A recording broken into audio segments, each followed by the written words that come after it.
portrait of a young man was created by the Italian Renaissance artist Raphael in 1513 to 1514, while working in Rome for the Vatican. It is possibly a self-portrait. If so, it would depict the artist at the age of 30. A view of the landscape out the window in the upper right shows castles, fields, mountains, and trees with realistic depth. It depicts a confidently poised figure leaning his arm on a table covered in carpet. He has a fur coat thrown over his left shoulder. If this is Raphael, there is no indication that the figure is a painter. Emphasis is put on his high status in society, shown from his fur coat. This means that Raphael may have seen himself as a member of society first and an artist second. World War II formally begins when Hitler invades Poland. It was in the Museum of Princess Czartoryski in Krakow, a private collection. The owners sent it to one of their residences in the countryside for safety, but the Germans found out about it. It was then brought to Göring. It was kept in the Kaiser Friedrich Museum in Berlin for a few months, but air raids were beginning, so it was sent to Wawel Castle in Krakow. The Polish formed an uprising in Warsaw, and when the Germans retreated, it was moved to Sichau Palace in Silesia. Finally, it was moved to Morale Castle. After this, its whereabouts are unknown. German soldiers had many opportunities to loot it while it was moved from place to place, and Nazis may have destroyed it under the Nero Decree. This painting is missing because of Hitler's lust for the art of Europe and his racism. He had known this painting's location and planned to steal it when he invaded Poland. He decided that the Polish would keep nothing when he invaded. Hitler wanted the painting for his Fuhrer Museum in Linz. He wanted it because it was classical, realistic art by one of the greatest old masters. He would not have seen it as degenerate but German. This painting's cultural ethos is that it was created by one of the greatest artists in history.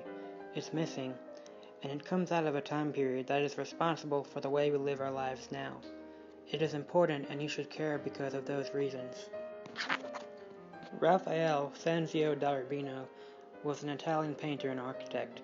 He was born in Urbino in 1483, the son of a painter. He was trained by the master painter Perugino. He moved to Florence in 1504 to learn the current style of art being created by Leonardo da Vinci and Michelangelo. He was summoned by Pope Julius II to Rome in 1508. He stayed in Rome and continued to create art for the Vatican until he died at age 37 in 1520. Raphael, called the Prince of Painters and Il Divino, or the Divine One, was one of the greatest artists and old masters of all time.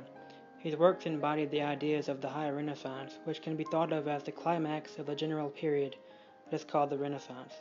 Along with Michelangelo and Leonardo da Vinci, he completes the trinity of the artists who created the High Renaissance in Italy and are some of the greatest ever.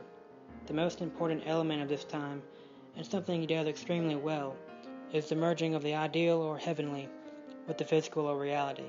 Khan Academy defines this element as uniting the real and spiritual, or soul and substance, with figures who are real and physical, and yet have an undeniable and intense spirituality.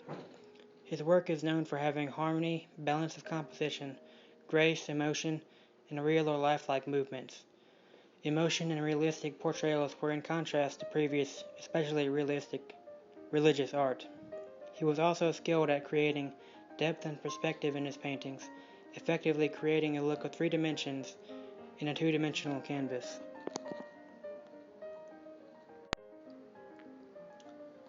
Raphael's Marriage of the Virgin is an example of his characteristic ideal harmonious style. Mary is shown as tender and in an elegant counterpose. Her sweet depiction is typical of this artist. We can also see linear perspective in the white parts of the temple stairs. They draw our eyes back to the landscape in the foreground. The people in the crowd are realistically moving and looking around. Raphael shows the actual chaos of the world, but elegantly. The Stanza della Segnatura is a collection of large paintings on the walls of the Vatican that Raphael created while serving the Pope. They were originally in the library of Pope Julius II. They represent the High Renaissance in Rome. They show the four branches of human knowledge: philosophy, theology, poetry, and jurisprudence. They are significant because religion is placed equal to human knowledge. The philosophy portion, often called the School of Athens, displays great thinkers of history such as Plato, Aristotle, and Pythagoras. Foreshortening can be seen as the figures near us are larger. The many figures are shown without any sense of stiffness or repetition.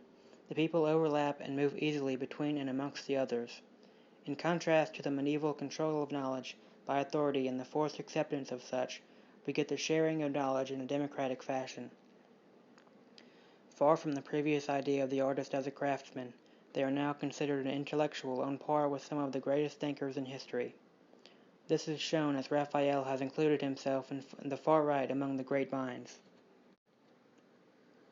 This is the theology portion, also called the Disputation of the Holy Sacrament. It shows a separation of heaven and earth. Notice the graceful positions and counterposes of the angels in the center. This is Raphael's portrait of Pope Julius II. Notice the crispness and clarity of jewels and the softness of the fur edging. His remarkable talent and attention to detail can also be seen in the flowing crinkles in the Pope's white shirt. Raphael also captures the Pope's personality with elements such as the left hand firmly gripping the chair and the pensive-looking face. Here is Raphael's Madonna of the Goldfinch. Mary is in the center, John the Baptist on the left, and Jesus on the right. Raphael depicts a tenderness between Mary and Jesus, with the placement of Jesus' foot on Mary's. He shows Christ as a child, but also as the wise Messiah. This is an example of the merging of the spirit and substance. The figures form a triangle which creates balance, perfection, and stability through geometry. This painting is missing. It is the most valuable of all the missing art looted by Hitler, estimated in the Rape of Europa film at least $100 million today if found. Kenneth Alford, author of Allied Looting in World War II, has called it the single most valuable item still missing from World War II. This is one of only about 3 or 4 other self-portraits by Raphael, making it more valuable and special. It is important to find this painting so it can be enjoyed by the public and preserved properly to protect from degradation. If it does still exist, it may not be in the possession of someone who is able to properly preserve its condition.